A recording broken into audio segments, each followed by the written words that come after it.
तो चलिए आज एक ऐसी चीज की बात करते हैं जो सचमुच हमारे चारों तरफ है। सुबह की कॉफी से लेकर उस हवा तक जिसमें हम सांस लेते हैं। हम बात करने वाले हैं विलयनों यानी सॉल्यूशंस की दिलचस्प दुनिया के बारे में। अच्छा, एक बहुत ही सिंपल से सवाल से शुरू करते हैं। जब हम कॉफी में चीनी मिलाते हैं तो वो बस गायब हो जाती है ना? पर क्या वो सच में गायब हो जाती है? तो क्यों ना हम चीनी के उस छोटे से दाने के सफर पर चलें और देखें कि इस जादू के पीछे का साइंस क्या है। ठीक है, तो शुरू करते हैं। चीनी के दाने का ये सफ़र हमें केमिस्ट्री के एक बहुत ही बेसिक कॉन्सेप्ट पर ले जाता है, और वो है एक विलयन का बनना। ये सिर्फ घुलना नहीं है, ये तो एक बिल्कुल नया एकदम परफेक्ट मिक्सचर बनाने का प्रोसेस है। तो ये विलयन या सॉल्यूशन आखिर है क्या? साइंटिफिक भाषा में ये एक समांगी मिश्रण है। अब ये समांगी सुनने में थोड़ा भारी शब्द लगता है, पर इसका मतलब बहुत सीधा सा है। मतलब मिक्सचर इतना परफेक्ट है कि उसके अलग अलग हिस्सों को देखा नहीं जा सकता। सब कुछ एक दूसरे में बराबर फैल जाता है। ठीक वैसे ही जैसे कॉफी में चीनी घुलने के बाद हर एक घूंट में एक जैसी मिठास आती है। इस कहानी के हैं दो मेन हीरो। पहला है विलय यानी सल्यूट। ये वो चीज है जो घुलती है, जैसे हमारी कहानी में चीनी। और दूसरा हीरो है विलायक यानी सॉल्वेंट। ये वो है जो घोलने का काम करता है, जैसे कि हमारी कॉफी। जब ये दोनों मिलते हैं तभी जाकर एक विलयन बनता है। पर रुकिए, कहानी सिर्फ चीनी और कॉफी पर खत्म नहीं होती। सॉल्यूशंस की दुनिया इससे कहीं ज्यादा बड़ी और मजेदार है।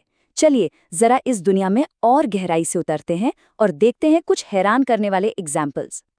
जरा यहाँ देखिए, सॉल्यूशंस कितने अलग अलग तरह के होते हैं। जो हमारी पसंदीदा सॉफ्ट ड्रिंक है, उसमें क्या होता है? उसमें कार्बन डाइऑक्साइड गैस पानी में घुली होती है। जब दो लिक्विड्स मिलते हैं, जैसे पानी में अल्कोहल, और तो और सॉलिड भी सॉलिड में घुल सकते हैं, जिससे पीतल जैसी मिश्र धातुएं बनती हैं, जो असल में तांबे और जिंक का एक सॉलिड सॉल्यूशन है।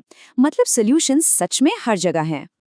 तो ये तो समझ आ गया कि सॉल्यूशन क्या है, पर अब सवाल ये उठता है कि साइंटिस्ट इसे नापते कैसे हैं। वो ये कैसे बताते हैं कि किसी मिक्सचर में कितना सॉल्यूट है?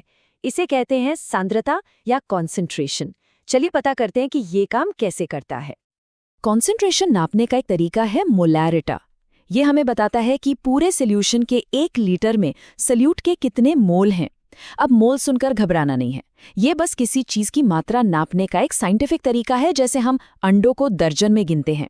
तो मोलैरिटा एक तरह से सॉल्यूशन में पार्टिकल्स की डेंसिटी बताती है।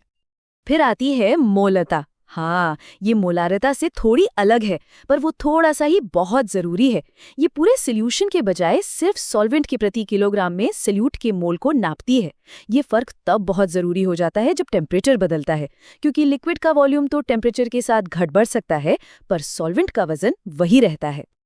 और आखिर में है मोल अंश, जो शायद समझने में सबसे आसान है।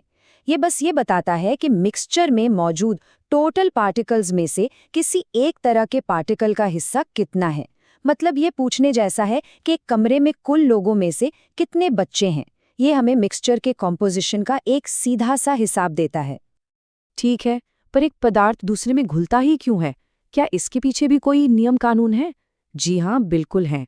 हर सॉल्यूट को सॉल्वेंट में एंट्री पाने के लिए कुछ शर्तें पूरी करनी पड़ती हैं। आइए देखते हैं कि वो शर्तें क्या हैं। असल में 3 मेन फैक्टर्स हैं जो ये तय करते हैं। पहला है टेम्परेचर। ज्यादातर मामलों में टेम्परेचर बढ़ाने से सॉलिड चीजें जल्दी घुलती हैं। दूसरा है कंपोनेंट्स का नेचर। यहाँ केमिस्ट्री का एक गोल्डन रूल काम करता है, लाइक डिसॉल्व्स लाइक, यानी एक जैसी चीजें एक दूसरे में आसानी से घुलती हैं। और तीसरा है प्रेशर, जो खासकर गैसों के लिए बहुत जरूरी है। कभी सोचा है सोडा की बोतल खोलते ही वो फस की आवाज क्यों आती है? क्योंकि जैसे ही ढक्कन खुलता है, प्रेशर अचानक कम हो जाता है और घुली हुई गैस तेजी से बाहर निकल आती है। तो अब हम चीनी के उस दाने के सफर के आखिर में आ गए हैं, पर सवाल ये है कि ये सब इतना जरूरी क्यों है? वो इसलिए क्योंकि ये जो छोटी सी प्रक्रिया लगती है ना, असल में यही हमारी दुनिया को चला रही है। सोचिए, लगभग हर केमिकल रिएक्शन की बुनियाद सॉल्यूशंस हैं। दवाइयों से लेकर पेंट तक अनगिनत इंडस्ट्रियल प्रोसेस इन पर टिके हुए हैं। और सबसे जरूरी बात, हमारे अपने शरीर के अंदर हर सेल में होने वाले प्रोसेस भी सॉल्यूशंस में ही होते हैं। जो हमारा ब्लड प्लाज्मा है वो भी तो एक कॉम्प्लेक्स सॉल्यूशन ही है जो पूरे शरीर में न्यूट्रिएंट्स पहुंचाता है। इसको ऐसे भी सोच सकते हैं, सॉल्यूशंस सिर्फ केमिस्ट्री लैब की चीज नहीं है, ये तो खुद जिंदगी का मीडियम है। हमारे महासागर, हमारा खून, ये सब कॉम्प्लेक्स सॉल्यूशंस ही तो हैं जो जीवन को मुमकिन बनाते हैं। तो चलिए एक आखिरी सवाल पर सोचते हैं। जरा कल्पना कीजिए कि अगर कल से चीजें एक दूसरे में घुलना बंद हो जाएं तो क्या होगा? कोई कॉफी नहीं, कोई सोडा नहीं, समंदर का पूरा इकोसिस्टम खत्म हो जाएगा और शायद जीवन ही नहीं बचेगा। ये सोचने में छोटा सा लगता है, पर ये हमें विलियनों की जबरदस्त और असल ताकत का एहसास कराता है। इस पर सोचिएगा जरूर।